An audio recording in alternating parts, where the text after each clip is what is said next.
felizes, estamos aí em sintonia, né, com algumas dezenas de pessoas que estão de maneira remota participando do nosso culto. Louvo a Deus pela sua vida, louvo a Deus pela sua fidelidade, louvo a Deus pela vida desta igreja, não apenas dessa, irmãos. Eu louvo a Deus, né, por todas as igrejas, né, evangélicas, católicas, todas aquelas que têm o propósito de adorar ao Senhor, de servir ao Senhor, algumas de um jeito, outras de outro, né? Rick Warren é pastor da Igreja Batista em Saddleback, lá nos Estados Unidos, e ele disse que Deus tem todo tipo de igreja para todo tipo de pessoa, né? Porque as pessoas são diferentes, então alguns grupos se reúnem, são assim aos nossos olhos um tanto diferentes, mas Deus nos conhece a todos e Deus nos aceita como somos, portanto, todo respeito, né, com as diferentes formas de adoração, e nós estamos aqui, fazendo a nossa parte, confiados, crédulos, estamos aqui para oferecer ao Senhor aquilo que nós entendemos ser o melhor de nós, em forma de adoração, de culto, e nessa noite eu quero começar o ano falando sobre uma oração, a oração de Jó. E Jó é um personagem muito conhecido de todos nós, com certeza você já ouviu muitos sermões, você já ouviu muitas histórias, você já leu muita coisa acerca desse homem, e nessa noite eu quero trazer à nossa memória alguma coisa sobre a sua oração, né? Nada mais, nada menos do que a sua oração. E ela está lá no livro de Jó, bem no finalzinho, no capítulo 42, do verso 1 até o verso 6, né? O livro vai até o capítulo 50, livro de Jó, né? Capítulo 42, é o último capítulo deste livro, né? Nós vamos ler do verso 1 ao verso 6, se está com a sua Bíblia aberta, acompanhe conosco, tá? Então respondeu Jó ao Senhor, dizendo: bem sei eu que tudo podes, e que nenhum dos teus propósitos pode ser impedido. Quem é este que sem conhecimento encobre o conselho? Por isso relatei que não entendia, coisas que para mim eram inescrutáveis e que eu não entendia. Escuta-me, pois eu falarei e te perguntarei, e tu me ensinarás. Com o ouvir dos meus ouvidos ouvi, mas agora te veem os meus olhos. Por isso me abomino e me arrependo no pó e na cinza. Irmãos, isso é considerado a oração de confissão de Jó diante de Deus, né? E os irmãos sabem, Jó é um personagem bastante enigmático, né? Nós não temos a sua genealogia, nós não sabemos, né, se ele era judeu, se ele não era judeu, né, de que tribo ele era, enfim, a gente tem muito poucas informações acerca dele, não tem muitas referências, mas nós temos algumas citações, especialmente no Novo Testamento, mais de uma citação, né, que Jó foi um personagem real. Não é uma alegoria, não é uma ficção, né, não é uma parábola. Esse livro relata de fato, né, a saga, né, a história de um homem que estava lá em cima, foi ao pó, perdeu todos os seus bens, Deus o restaurou, Deus o abençoou e Deus o levantou de maneira extraordinária no final da sua história, né? E a nossa história não termina aqui, né? A nossa história, ela é vivida aqui, mas ela é continuada com o Senhor. Portanto, essa história é muito interessante porque ela nos mostra essa capacidade de restauração, né? De superação de cada um de nós. Mas essa superação aqui na terra, ela é temporária. Depois nós continuamos esse processo com o Senhor. Só a título de informação, né? O texto diz que ele vivia numa cidade chamada Uz, né? Não sabemos exatamente geograficamente onde ficava isso. Jeremias e Lamentações fazem citações sobre isso, sobre ele, e no mais nós não temos mais referências, né? Mas o nosso interesse, irmãos, não é essa questão. O nosso interesse nessa noite é analisar a vida de um homem temente a Deus, né? Em primeiro lugar, eu gostaria de chamar a atenção dos irmãos e dizer aos irmãos que Jó era um homem justo que se desviava do mal. Mas como é que você sabe disso? Eu sei disso, e se você quiser saber também, você pode ir lá no primeiro capítulo do livro de Jó e você vai ver o começo dessa história, né? Jó era um homem de bem, irmãos. Ele era um homem temente a Deus, ele era um homem fiel, ele era um homem generoso, ele era um homem que, não obstante ser um homem muito próspero, era um homem bastante humilde, né? Então a palavra de Deus diz, né, que esse homem, ele era um homem íntegro. Começa o texto dizendo: havia um homem na terra de Uz, cujo nome era Jó, homem íntegro e reto, temente a Deus e que se desviava do mal. Ou seja, um homem que certamente não construiu a sua fortuna em cima da corrupção, em cima da iniquidade. Ele construiu a sua fortuna através do seu trabalho, né, da sua competência, da sua capacidade, né, de empreendedor. Enfim, era um homem que tinha muitos servos, muitos filhos, né, e possivelmente muitos escravos, porque era a cultura da época, né? E o texto diz, irmãos, que ele era um homem que ele tinha 7 filhos e 3 filhas, possuía 7.000 ovelhas, 3.000 camelos, e aí vai dizendo todas essas coisas, e o texto diz que Jó, irmãos, sempre separava tempo para oferecer sacrifícios em nome dele e em nome dos seus filhos. E ele fazia isso porque ele não conhecia a vida íntima dos seus filhos, e ele temia que, se os seus filhos pecassem, sofreriam as consequências. Então ele orava até pelos pecados que possivelmente eles pudessem ter cometido. É muito interessante isso, né? No verso 5 do capítulo 1 diz assim: decorrido o turno de dias de seus banquetes, chamava Jó seus filhos e os santificava, e levantava-se de madrugada e oferecia holocaustos segundo o número de todos eles, pois dizia: talvez tenham pecado os meus filhos e blasfemado contra Deus em seu coração.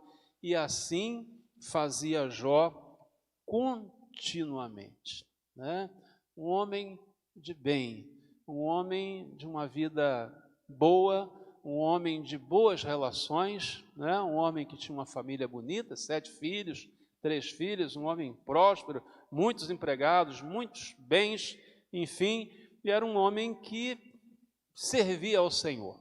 E esse servir ao Senhor, irmãos, tornou-se assunto de uma discussão de Satanás com o Senhor, porque o diabo disse: olha, por que ele te serve? Por que ele te adora? Você cobre ele de bênçãos, você vive regando a vida dele, nada lhe falta, tudo que ele põe a mão prospera, tudo aquilo que ele faz dá certo, e é claro, até qualquer pessoa faria o mesmo contigo. Agora, retira os seus bens e você conhecerá, né? Quem é esse personagem que você tanto admira, que você exalta, né, e que você chama de justo. Irmãos, ninguém vive impunemente, né? Meu sogro dizia que ninguém é o que é impunemente. Então, se você faz alguma coisa boa, né, com certeza aquilo vai gerar inveja, aquilo vai gerar ciúme, aquilo vai levantar pessoas que não concordam com o seu estilo, com o seu modo, com o seu jeito, e vão de todas as maneiras tentar frustrar os teus propósitos, né?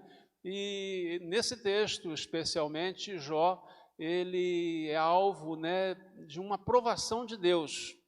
E Deus permite, então, que o inimigo toque na sua vida, toque nos seus bens, toque na sua família, enfim, e haja de uma maneira, né, que, na verdade, ele não merecia, dada a sua justiça.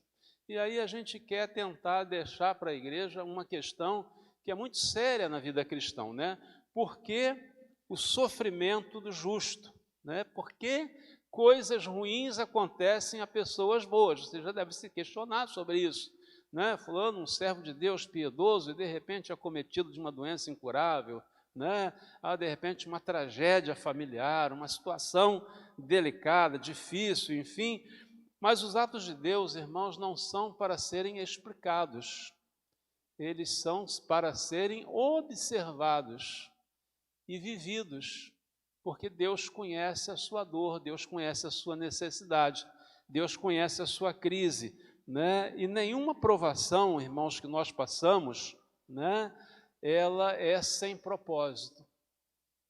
Quase sempre nós crescemos depois das dificuldades. Eu vou dar um exemplo clássico aqui na nossa igreja, né? Quando a pandemia chegou, as primeiras transmissões que a gente estava fazendo eram com 3 celulares ridículos, né? 3 celulares em cima de uma mesa, né?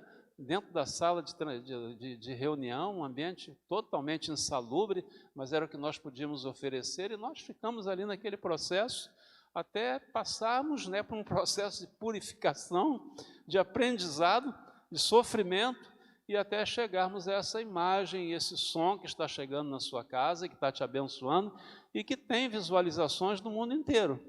Mas se não fosse a pandemia, se não fosse a crise que nós passamos, nós com certeza não teríamos feito esse investimento necessário para que nós pudéssemos atender a igreja nesse momento de afastamento social. Então vejam bem que eu falo, né, que a crise revela o que há de melhor e o que há de pior em nós.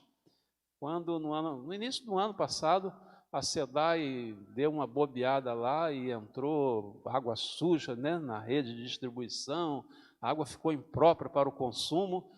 O vizinho seu, que você comprava um galão de água por R$5, e ele era seu amigo, no dia seguinte ele já passou para 10 e para 15, e às vezes não tinha água para te fornecer. Por quê? A crise revela o que você tem de pior e o que você tem de melhor. É na crise que nós conhecemos, né, verdadeiramente as pessoas. Então, esse diálogo que se estabelece entre Deus e o diabo nessa passagem é uma dessas questões. Essa conversa é uma alegoria, um recurso de linguagem, né? Uma maneira didática de fazer o leitor entender o que vem a seguir, que é a tentativa do diabo em fazer com que os filhos de Deus blasfemem do seu nome na hora da adversidade. Eu já estive em situações, irmãos, de calamidade com algumas pessoas, como pastor, e no sentido de consolar aquela pessoa, pedi para fazer uma oração, disse, pastor, agora não. Meu coração, nesse momento, ele não tem condições de acompanhar essa oração, né? Então, a nossa cabeça, né, a nossa limitação é de não entender os propósitos de Deus, não entender o que Deus está tentando fazer através das nossas vidas, na nossa vida, e às vezes nos moendo, né? É muito pequena. E nenhum de nós está livre de tentação pela sua justiça. Nenhum de nós passará impunemente pela terra se confessarmos o nome do Senhor. Então é tolice pensar que pelo fato de sermos crentes, nós não passaremos por provações, por tribulações, por situações que tirem o nosso conforto, a nossa alegria. O próprio Senhor Jesus disse que no mundo nós teríamos aflições, né? E que nós tivéssemos coragem, né? E que nós venceríamos, né? O próprio Jesus, ele foi tentado no deserto por 40 dias. E eu estou me lembrando agora de um fato recente, né? O prefeito Marcelo Crivella é um bispo da Igreja Universal, e esse cara foi um senador brilhante, ele foi um ministro muito bem avaliado pela crítica, e ele se tornou prefeito da cidade do Rio de Janeiro, e, irmãos, termina o seu mandato na cadeia. E eu confesso aos irmãos que tenho orado pela vida do Marcelo, né? É Marcelo, né? Porque confesso aos irmãos, né, e para isso que existe a justiça, né, porque nenhum de nós está livre, né, dessas situações, especialmente quando você está numa função onde há tanto dinheiro, né, há tanto interesse em jogo. Então, nós precisamos, antes de crucificarmos a pessoa, antes de condenarmos, de irmos para as ruas para um linchamento sumário, né, porque simplesmente a pessoa foi acusada, a gente deve orar e esperar. E eu vou citar um exemplo mais antigo. O presidente Fernando Collor, em 1992, sofreu um impeachment por corrupção. E depois de alguns anos, irmãos, esse homem foi considerado inocente pelo Supremo Tribunal Federal e é um senador da República hoje. Se a justiça falhou, eu não tenho que julgar. A verdade é que ele passou por todo o processo legal e foi considerado inocente. Então, antes de nós nos aliarmos às multidões nas praças, né, para esse julgamento sumário, é importante nós entendermos que o justo também passa por provação. E eu exorto você a orar pelo ex-prefeito, né, e se ele realmente fez coisas que não devia com dinheiro público, até porque o Rio de Janeiro padeceu muito com essa pandemia, morreu mais gente aqui do que em Bangladesh, por exemplo, que é um país extremamente miserável, né, por falta de atendimento médico, por falta de hospitais, por falta de equipamento, por falta de profissionais. Então, tudo isso nós colocamos na conta daquele que está na gestão pública, né? Mas nem toda acusação ela é verdadeira. Então, a nossa justiça deve nos fazer amadurecer ao ponto de vivermos em resignação e viver com sobriedade, viver em confiança, sabendo que as dificuldades passam, mas a graça de Deus, ela permanece. O texto diz que, além de ser um homem temente, ele também era corajoso, né? Era um homem sincero, mas a sua maior virtude era a coragem. Primeiro, coragem para confrontar a esposa, né? Aqueles que são casados sabem, né, que o nosso maior medo, né, pastor Alexandre, é a dona da casa, né? O que eu vou dizer em casa? Como é que eu vou explicar em casa, né? E a gente pode ficar de mal com todo mundo, mas a gente nunca quer ficar mal com aquela que dorme no nosso leito, né? Porque fica chato, fica ruim, né? A noite não passa, né? Você muda o travesseiro, enfim. E a esposa de Jó, irmãos, depois que perdeu todos os seus bens e viu ele ainda adorando ao Senhor, disse: mas você ainda adora esse Deus? Ele nos tirou tudo. Olha a condição que nós estamos, olha o teu corpo como está, né? E o texto diz que ele ficou com uma chaga só, né, da cabeça aos pés, né? Talvez a ansiedade dele gerou uma coceira, enfim, uma urticária por tensão, né?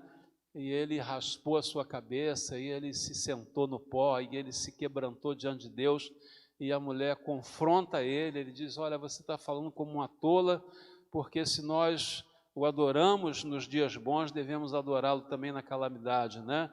Ele foi capaz, irmãos, de confrontar amigos de muito tempo.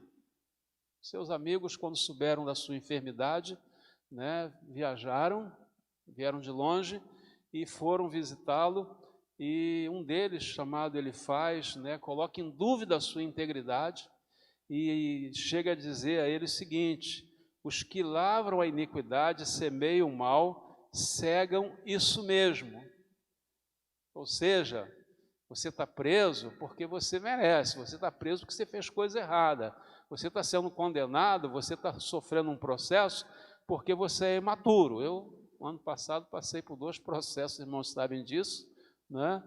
E uma pessoa próxima disse assim: pastor, eu sei que sou inocente, mas o senhor não devia ter feito essa declaração. O senhor errou quando fez essa declaração. Eu disse: mas eu faria de novo. Pelas razões por que eu fiz, eu sofreria o dano de novo para evitar um dano maior, né? Então, às vezes, as pessoas que nos amam, irmãos, elas, né, fazem feridas, né? E a Bíblia diz que fiéis são as feridas feitas pelo que ama, né? E ele falou isso com todo amor. Ele disse: pastor, eu sou pastor também, mas eu não faço mais. Eu já fui parar na Polícia Federal por uma coisa que eu fiz, e eu fiz para ajudar uma outra pessoa, não tinha nada de errado, não era crime, mas entortaram aquilo de tal maneira que eu fui chamado na Receita Federal. Então, a verdade é que Jó passou por essa situação, e ele confronta a sua mulher, ele confronta os seus amigos, ele não abre mão, porque ele conhecia a sua integridade, a sua inteireza, e disse, ainda que ninguém acredite nisso, eu acredito em mim, eu sei que eu sou uma pessoa do bem, eu sei que eu estou passando por isso, e se Deus quiser, Ele vai me tirar dessa situação e vai me abençoar, né? Então, queridos, nós precisamos viver em resignação, né? Por quê? Porque no dia da adversidade, o inimigo cega o nosso entendimento. Não falei que eu fui orar com uma pessoa e disse, pastor, por favor, agora não. Ou seja, vi uma revolta tão grande, e naquele momento era justificável aquilo, né? E eu orei por ela para que Deus perdoasse, né? Aquela dor, aquele sentimento, aquele rancor, aquele ressentimento, e mais tarde ela me procurou e disse, pastor, não foi um bom momento, irmão, me perdoe, né? Eu realmente estava vivendo um momento de tensão muito grande, me perdoa, né? Eu falei assim, não, a mim está tudo bem, né? Você tem que falar com Deus, porque Deus tinha um propósito em tudo isso, como você está entendendo agora. Então, Jó, irmãos, ele passa por isso, né? E nós passamos por isso também. E o importante é que nós devemos nos manter íntegros, devemos nos manter firmes, devemos focar aquilo que é o nosso objetivo e perseverar naquilo que nós cremos, ainda que todo mundo à nossa volta nos abandone, né? Nós não podemos viver sob aplausos, nós não devemos poder estar em busca, né, dessa aprovação popular o tempo todo. Você não tem que procurar desaprovação, né? Você não tem que procurar fazer inimigos, mas eles surgem, e paciência, ore por eles. Jesus não ensinou a gente a orar pelos nossos inimigos, bem dizer os que nos maldizem. Então, no dia da adversidade, resignação, paciência, olha para trás, né? Olha para a sua vida, vê como Deus tem te abençoado, como Deus tem sido generoso com você. Eu, esse Natal, passei com a Leonor e a nossa cadela, né? A nossa cachorra, né, fiel, estava lá ao lado da nossa mesa, né, na ceia de Natal, e eu triste, porque a Rebeca foi lá levar a nossa ceia, deixou no portão, entrou no carro e deu tchau lá de dentro, né, com o vidro fechado, né? Então, e era natural que ela fizesse isso, era uma questão de segurança.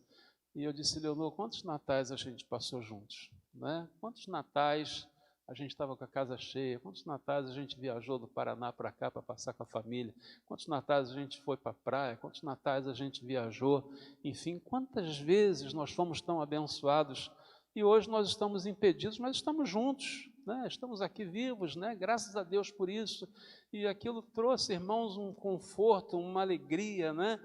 E nós precisamos ter resignação no dia da adversidade, e foi isso que Jó nos ensinou, né?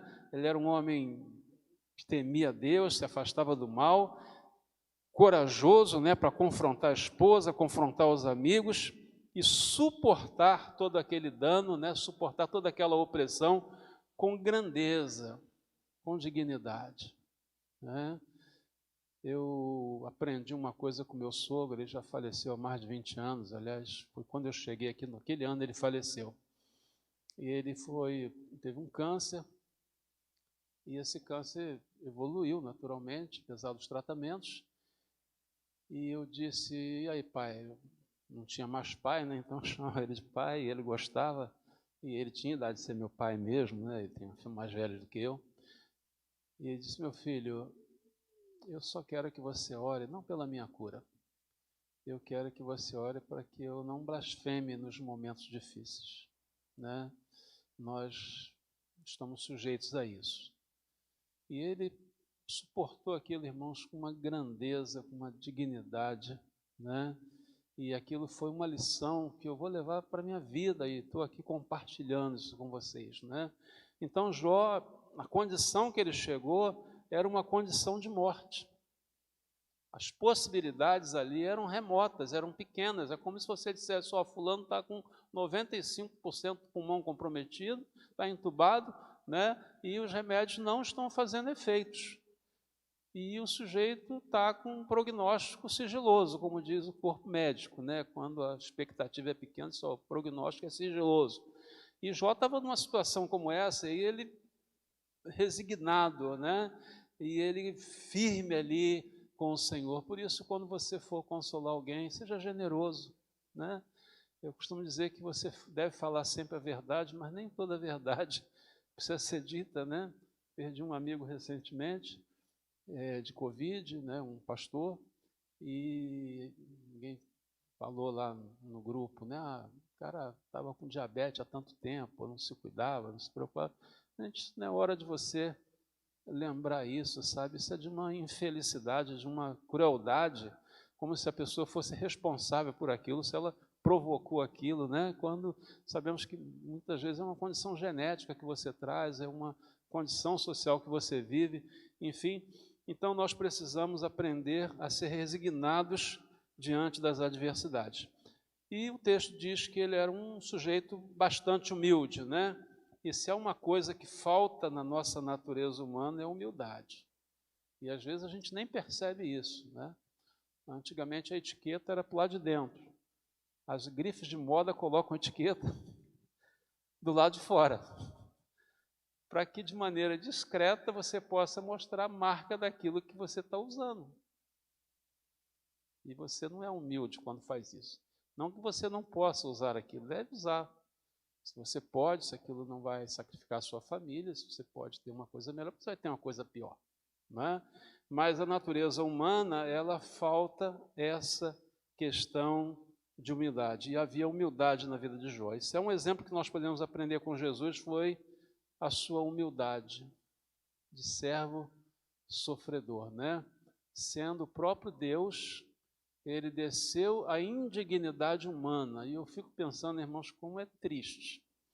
Eu já viajei, né, por esse país e por fora dele, e eu cheguei em alguns lugares em que eu vi assim a natureza humana num estado assim muito, como é que eu vou dizer a você, numa condição assim muito primitiva, muito difícil, né?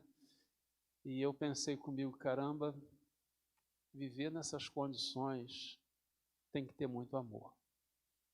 Eu vou citar um exemplo. Eu já estive em muitos lugares, mas um deles que me chamou a atenção, quando eu visitei uma aldeia ticuna, né, lá no norte do Amazonas, lá Benjamin Constante, depois de Tabatinga, lá na fronteira, né? E lá na fronteira você ainda pegava um barco, ainda navegava algumas horas para chegar. E os ticunas, irmãos, eles são, né, tutelados pelo Estado, eles vivem numa condição muito primitiva. Não tem água, não tem energia, água tratada, não tem energia elétrica, não tem posto de saúde, não tem UPA, não tem ambulância, né? E praticamente vivendo num estado de extrativismo, né? De comer o que o rio dá, que ele pesca, o que ele pega no fruto, e mandioca, né? Que se planta bastante. E eu encontrei lá uma moça bonita, e seria um bom partido num casamento, com certeza, jovem. E eu disse, por que você veio para cá? Ela disse, pastor, é aqui que eu me realizo. Aqui que eu me sinto útil. E eu vi isso agora quando o pastor Baita falou no domingo sobre nossa viagem missionária pelo Rio Amazonas, né, visitando as comunidades ribeirinhas. Irmãos já de cá estão lá em condições análogas à dos moradores de lá, vivendo como eles vivem, né? E eu pensando essas questões, eu pensei, o meu Jesus, o meu Senhor, o meu Salvador, desceu da sua glória, se revestiu de um corpo físico como o nosso, sentiu as dores, as mazelas, as dificuldades, né? E levou a sua missão até o final. E Paulo chega a dizer que ele foi obediente até a morte, morte de cruz, né? Ele se deu, ele se permitiu, né, aquilo por nós. Então, a humildade é isso, né? Quando você até pode ter mais, né, mas você abre mão daquilo em favor daquelas pessoas que estão à sua volta, que dependem de você. E essa missionária foi um exemplo para mim. Disse: eu estou aqui porque aqui eu me sinto útil, aqui eu me realizo, né? Aqui eu sou feliz, né? E o melhor lugar que a gente pode ter, irmãos, é o centro da vontade de Deus. E Jó sofreu todas as suas perdas, né? E mesmo em desvantagem, mesmo em dor, ele reconhece que o homem nada tem de si mesmo. Ele diz: nu saí do ventre e nu tornarei a voltar. O Senhor deu, o Senhor tirou, bendito seja o nome do Senhor. O Papa Francisco, logo no início da sua função lá no Vaticano, ele estava falando para os sacerdotes, exortando eles a viver uma vida humilde, porque ele é franciscano, né? Não é isso? É o primeiro franciscano, né, a assumir o sumo pontífice, né, o cargo máximo da igreja. Ele disse: olha, é justo que o padre tenha um carro, ele precisa visitar o seu rebanho, mas ele não pode ter um Porsche, ele não precisa de ter um BMW, ele não precisa ostentar a sua riqueza, ele precisa viver para o seu rebanho. E ele foi falando, e a certa altura ele disse: olha, eu fui pároco durante muitos anos ao longo da minha vida, e eu nunca vi um caminhão de mudança seguindo um carro funerário. Porque quando você vai ser sepultado, a coisa é muito simples. E agora ainda é mais dolorido, porque você, em alguns casos, não pode nem abrir a urna para ver o rosto da pessoa, né? Porque está lacrado. Então, Jó teve essa visão, ele disse: olha, eu saí nu do ventre, e eu vou voltar nu para o ventre da terra, né? E então o Senhor deu, o Senhor tomou, bendito seja o nome do Senhor, né? E aí, queridos, eu quero deixar esse estilo de vida de Jó para nós como um desafio de vida durante o ano de 2021. 2020 foi difícil, a gente tem expectativa de melhoras no próximo ano, que está se iniciando esse ano, né? Mas mesmo que Deus te regue de bênçãos tremendas sobre a sua vida, né? Seja humilde, seja íntegro, seja corajoso, sabe? Tenha resignação diante das dificuldades, confia no Senhor, espera no Senhor. Eu costumo dizer que você e Deus sempre será a maioria, né? Você e Deus sempre será a maioria. Finalizando aí o livro, nos capítulos 38 a 41, há um discurso acerca do diálogo do Senhor com Jó. E vale a pena ler esse texto na íntegra e verificar que Deus, embora todo-poderoso, Ele atenta para a baixeza da sua criação e se revela a ela com graça e compreensão.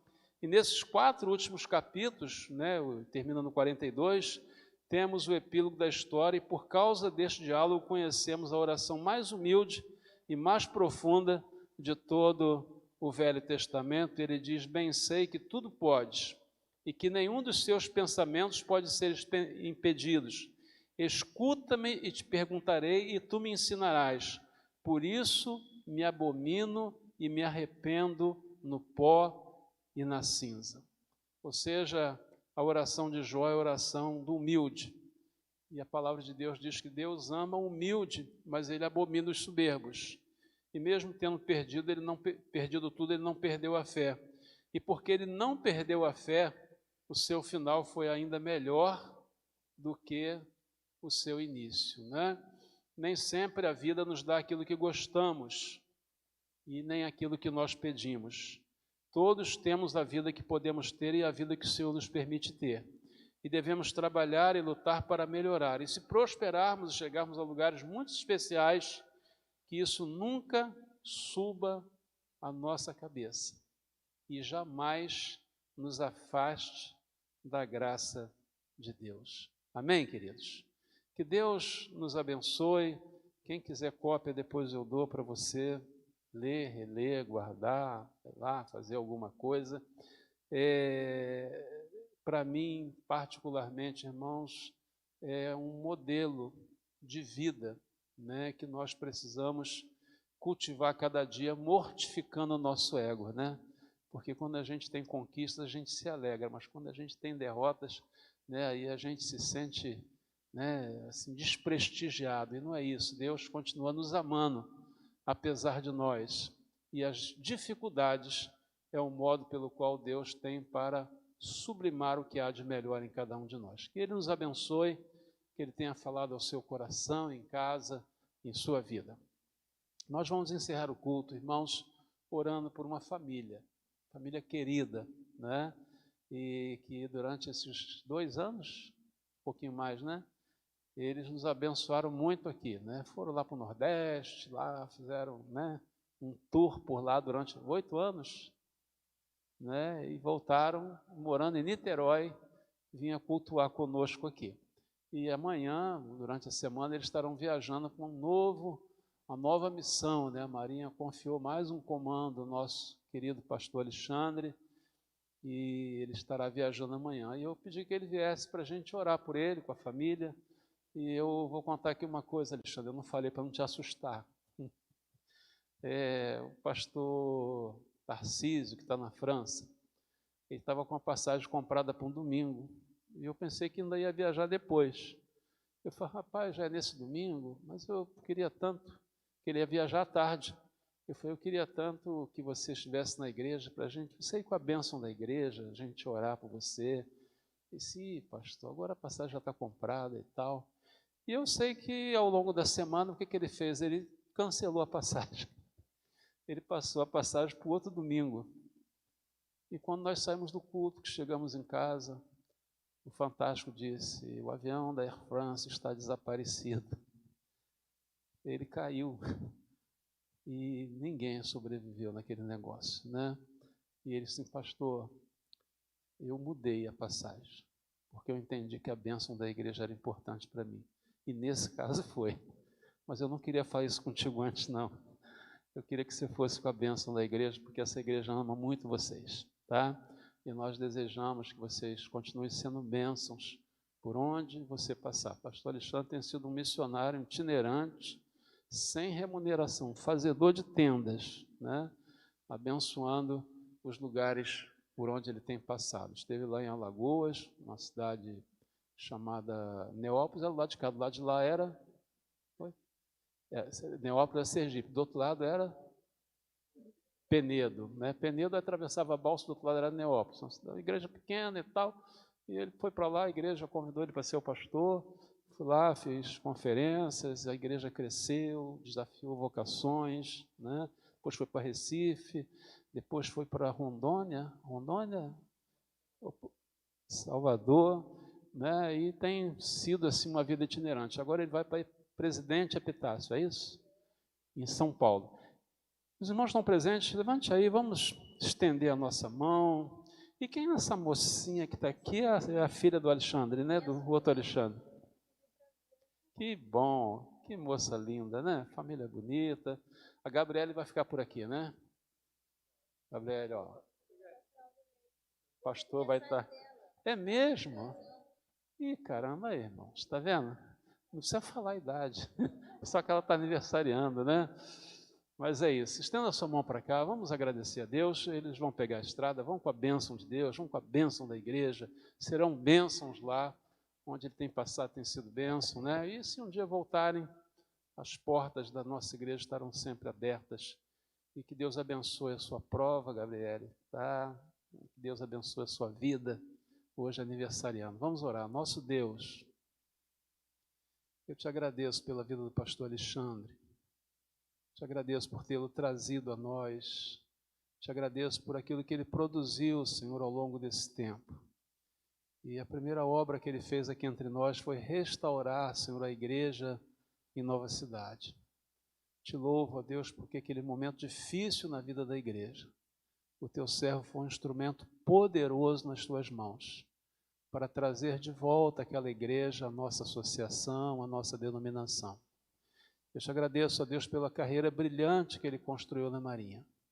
Eu te louvo, ó Deus, por esses comandos, por onde ele tem passado, o testemunho que ele tem dado, a confiança que ele tem ganho dos seus pares, dos seus superiores.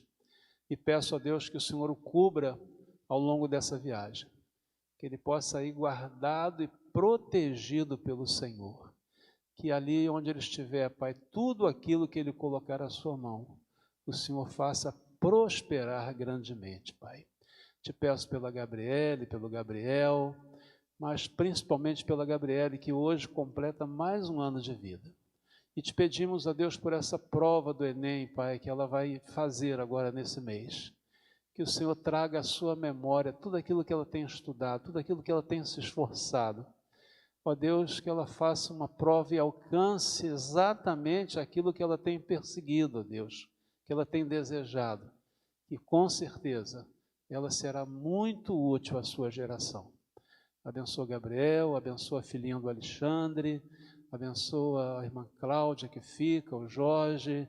Ó Deus, que os teus anjos acampem à volta do teu servo e o levem com toda a segurança. É o que pedimos, agradecidos, e o fazemos em nome de Jesus. Amém e amém. Que Deus abençoe, queridos. Obrigado por você ter vindo aqui pessoalmente. Pastor Alexandre, se quiser dar uma saudação à igreja, acho que aquele microfone ali está legal, né? Se quiser dar uma saudação, você está sendo visto aqui por algumas dezenas de pessoas em casa, né? Os irmãos que não estão aqui, tem 52 pessoas, pelo menos, nos aplicativos nesse momento. E se você quiser dar uma saudação, fica à vontade.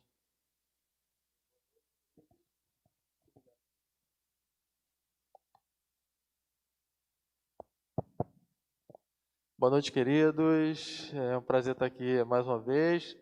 Domingo passado a gente esteve aqui na igreja e na vinda, pastor, eu estava aproveitando a oportunidade para estar orando, né, no trajeto e atravessando a ponte. Estava até preocupado, ponte Rio-Niterói, porque eu estava ouvindo uma música que eu pretendo, inclusive, utilizar uma parte dela onde a gente vai estar trabalhando, né, na próxima ordem de serviço, em que diz que nós não podemos perder a nossa essência, né? Que nós fomos gerados na simplicidade, nós fomos gerados para abençoar, para ser representante de Deus, mas a gente não pode esquecer de onde nós saímos, nunca, jamais. E naquele momento que eu estava orando, né, para que Deus me enchesse com o Espírito Santo, Deus falasse comigo também no domingo de manhã, orando pela vida do pastor Levi, que tem sido uma bênção para todos nós, né? A gente percebe aí nesse ano de pandemia, 2019, a igreja foi desafiada a entrar para a história. E aí a nossa igreja cedeu, através da liderança do pastor e todos os irmãos que entenderam, né, a visão de reino, cederam o estacionamento para ser bênção no atendimento de várias pessoas que foram salvas através do atendimento médico e também do uso do imóvel da igreja, né? Então, queridos, é importante para nós, e fica a lição, de nós marcarmos a história, e é isso que eu quero fazer lá em São Paulo. A gente tem sentido um chamado que eu não sei exatamente o que Deus vai fazer conosco lá naquele lugar, divisa com Mato Grosso do Sul, mas eu tenho estudado muito sobre Paulo, pelo menos um pouquinho sobre Paulo, e no domingo passado, quando eu abri a Bíblia ali, abri a Bíblia em Atos, no capítulo 5, 6 mais ou menos, e a gente já vinha orando, falando, Senhor, fala comigo, eu quero que hoje Tu fales comigo, eu estou precisando ouvir a Tua voz, mas fale comigo profundamente, porque eu preciso Te ouvir, Senhor. E quando o pastor Baeta, né? Foi Baeta, pastor?